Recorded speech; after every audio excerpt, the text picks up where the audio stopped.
Good evening, Sparkies, and welcome to our virtual Awana. So, the first thing we're going to do is we are going to go right to our story time. I know we're not singing songs, but you don't want to hear me sing anyway. But they'll have an opportunity. We'll send out a link to some songs that we sing, and you'll be able to sing them at your home. But right now, we're going to get into the story of Naaman. So, way back in the Old Testament time, there lived a very important man named Naaman. And Naaman was a hero in Syria because he was a captain of an army and he had won battles against enemy nations. His boss, the king, liked Naaman because of the honor Naaman had brought to Syria. Now, during one of the battles, the Syrians brought back children to be servants to the Syrian people. One of those children was a young girl from Israel whom Naaman chose to serve his wife. We don't know much about the little girl except that she was young, maybe as young as 10. But we don't know, although we don't know a lot about her, we know that she must have been good and obedient and hard worker because of what happened. Well, Naaman had a problem. Naaman had skin disease called leprosy. And leprosy is a horrible disease that causes a lot of pain and aches, and it happens all over your skin. Now the servant girl said to Naaman's wife, "If my lord Naaman visited the prophet back in Samaria, he would have been cured from his leprosy." Now the girl was talking about Elisha, a prophet who loved and served the true God. I think the servant girl was a good, hard, and obedient worker, because otherwise I don't think Mrs. Naaman would have listened to her. Why would you listen to a servant girl if you knew a lot of wise leaders? I think Mrs. Naaman liked the girl and had learned to trust her, and that's why she paid attention to what the servant said. Now the king of Syria was Naaman's friend, and when he heard there was a prophet in Israel that could heal him, he got all excited, and he gave Naaman silver and gold and beautiful clothes to give to the king of Israel, so that the king would look on Naaman with favor and help him get to Elisha. The king of Syria also wrote a letter to the king of Israel asking for his help. But think about it.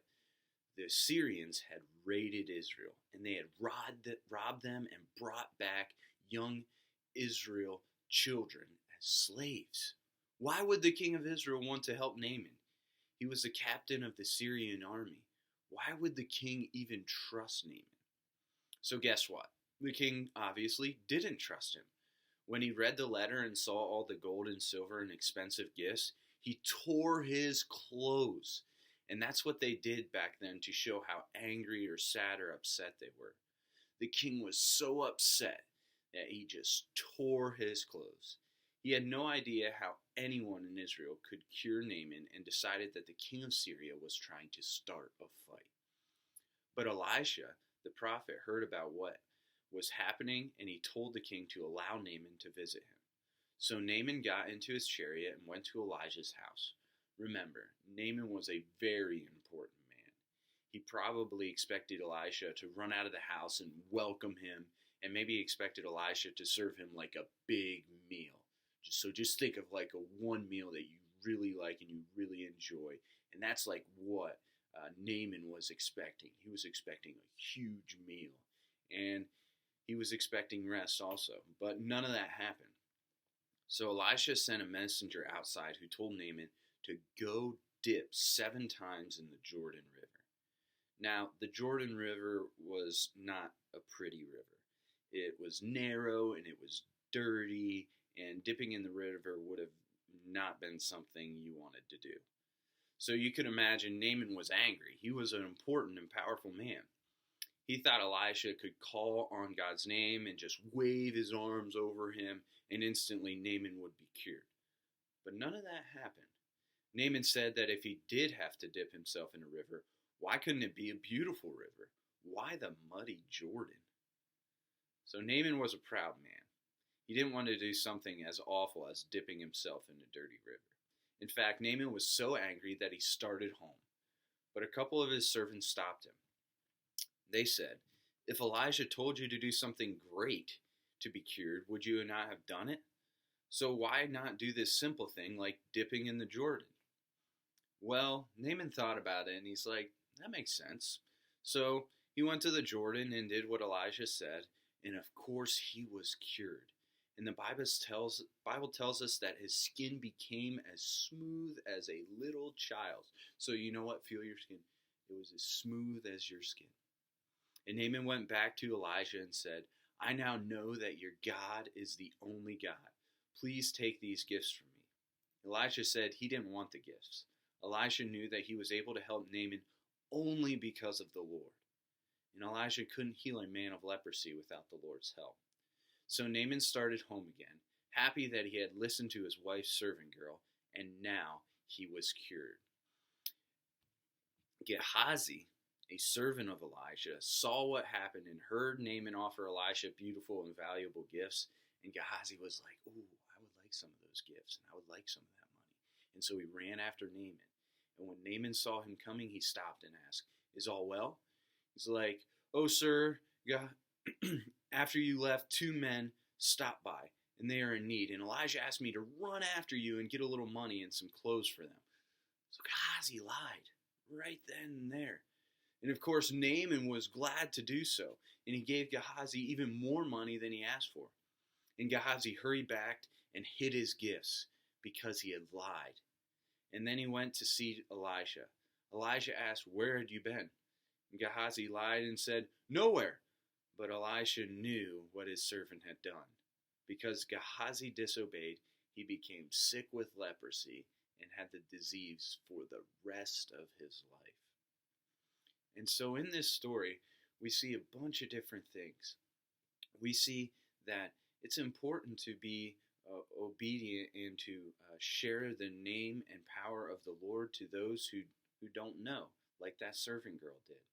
We also see that it's very important to rely on the power of the Lord for things. We can't do anything on our own power. I know that you think you're very strong, and you guys are strong, but you can't do anything without the help of the Lord. And Elisha understood that. And the third thing we see is that when you lie, there's going to be consequences. And so it's always best, as the Bible tells us, to tell the truth and to always speak truth. So those are the lessons that the story tells us.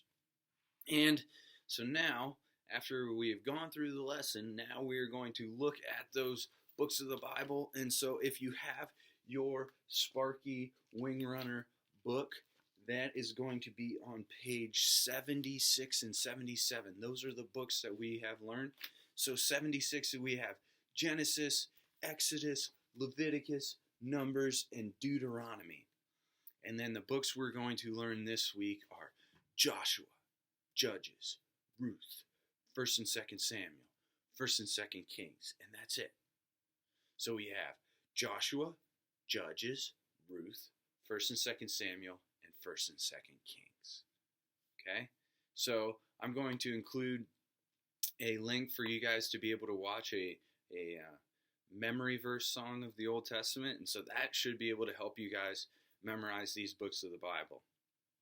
I really look forward to being able to see you guys again, and am excited for what we're able to do online. And please, if you would memorize those books of the Bible and then send a video in of yourself saying those verses, I'd really appreciate it. So that is it for this week's online Awana. I hope you guys have a great day.